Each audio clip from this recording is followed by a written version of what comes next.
Welcome to another edition of Little Proverbs. Today we're going to be in Proverbs chapter 18. We're going to look at a couple of topics today. First of all, how to make balanced judgments, and also some warnings about our speech. Let's do this.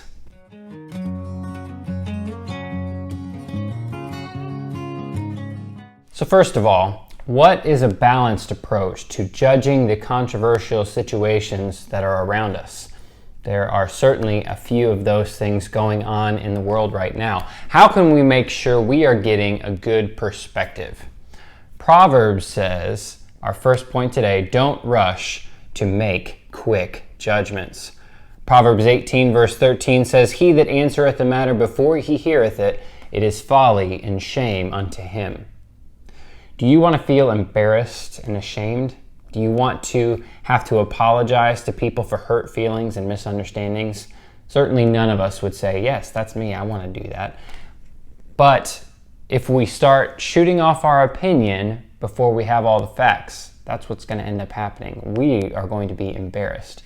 That's a great way, as this verse tells us, to get folly and shame. Verse 17 also addresses this issue. Proverbs 18:17, "He that is first in his own cause seemeth just, but his neighbor cometh and searcheth him." When we only hear one side of the story, it's easy to completely write off anything that we hear that contradicts the first thing that we heard. We as humans have a tendency to jump to the side that we hear first. The problem is that the initial impression that we get of an issue might not even be correct, even though it seems that way at first. The neighbor in verse 17 that searches out the truth, he is showing some wisdom by seeking that truth rather than just taking the easy route of settling for the first explanation that's given to him.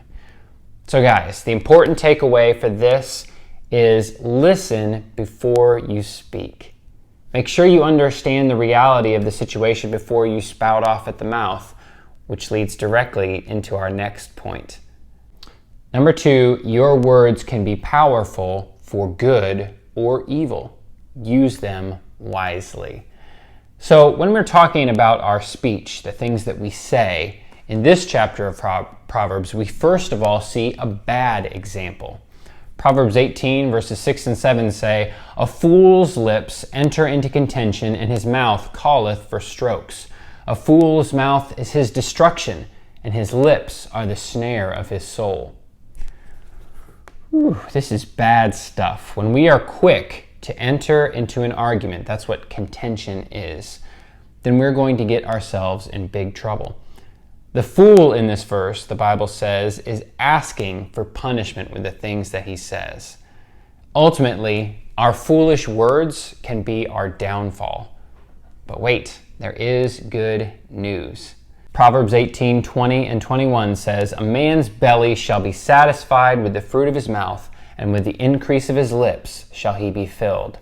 Death and life are in the power of the tongue, and they that love it shall eat the fruit thereof."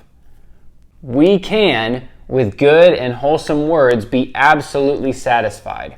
Our mouth can produce sustaining things, but we have a choice. Death or life. Building up or tearing down. And here's the serious part.